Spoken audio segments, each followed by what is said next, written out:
जय माता दी दोस्तों। आज हम करने जा रहे हैं कार्तिक मास महात्म्य अध्याय 13। कार्तिक कथा को सुनो सभी सहज मन लाए। 13वां अध्याय लिखूं श्री प्रभु शरण में आए। दोनों ओर से गदाओं, बाणों और शूलों आदि का भीषण प्रहार हुआ। दैत्यों के तीक्ष्ण प्रहारों से व्याकुल देवता इधर उधर भागने लगे।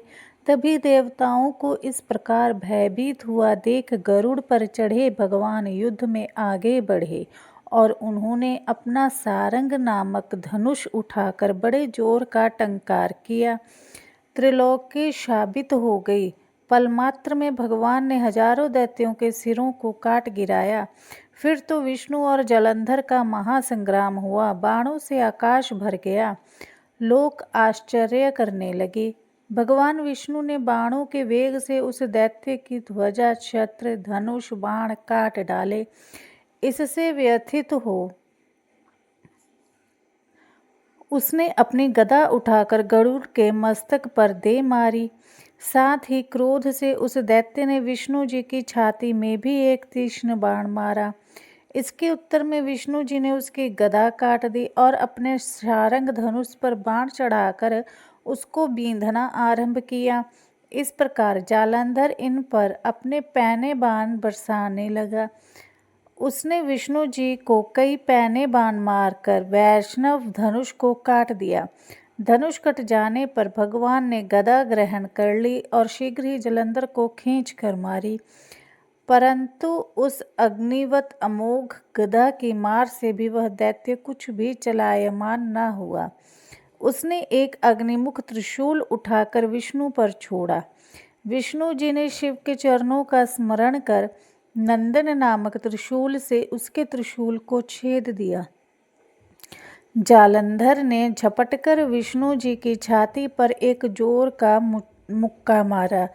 उसके उत्तर में भगवान विष्णु ने भी उसकी छाती पर अपनी एक मुक्की का प्रहार किया। फिर दोनों घुटने टेक बाहुओं और मुक्कियों से बाहु युद्ध करने लगे।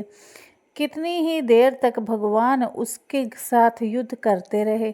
तब सर्वश्रेष्ठ मायावी भगवान उस दैत्यराज से मेघवाणी में बोले, रे रण दुर्मर्द दैत्य श्रेष्ठ, तू धन्य है जो इस महायुद्ध में इन बड़े बड़े आयुधों से भी भयभीत ना हुआ। तेरे इस युद्ध से मैं प्रसन्न हूँ। तू जो चाहे वर मांग। मायावी विष्णु की ऐसी वाणी सुनकर जालंधर ने कहा, हे भावुक, यदि आप मुझ पर प्रसन्न हैं तो यह वर दीजिए कि आप मेरी बहन तथा अपने सारे कुटुंबियों सहित मेरे घर पर निवास करेंगे। नारद जी बोले। उसके ऐसे वचन सुनकर विष्णु जी को खेद हुआ, किंतु उसी क्षण देवेश ने तथास्तु कह दिया। तब विष्णु जी सब देवताओं के साथ जलंधरपुर में जाकर निवास करने लगे। जलंधर अपनी बहन लक्ष्मी और देवताओं सहित विष्णु को वहां पाकर बड़ा प्रसन्न हुआ। फिर तो देवताओं के पास जो भी रत्नादि थे सबको ले जलंधर पृथ्वी पर आया। निशुंभ को पाताल में स्थापित कर दिया और देव, दानव, यक्ष, गंधर्व, सिद्ध, सर्प, राक्षस, मनुष्य आदि सबको अपनी वंशवृत्ति त्रिभुवन पर प्रसन्न करने लगा। उसने धर्मानुसार सपुत्रों के समान प्रजा का पालन किया। उसके धर्मराज में सभी सुखी थे। जय माता दी।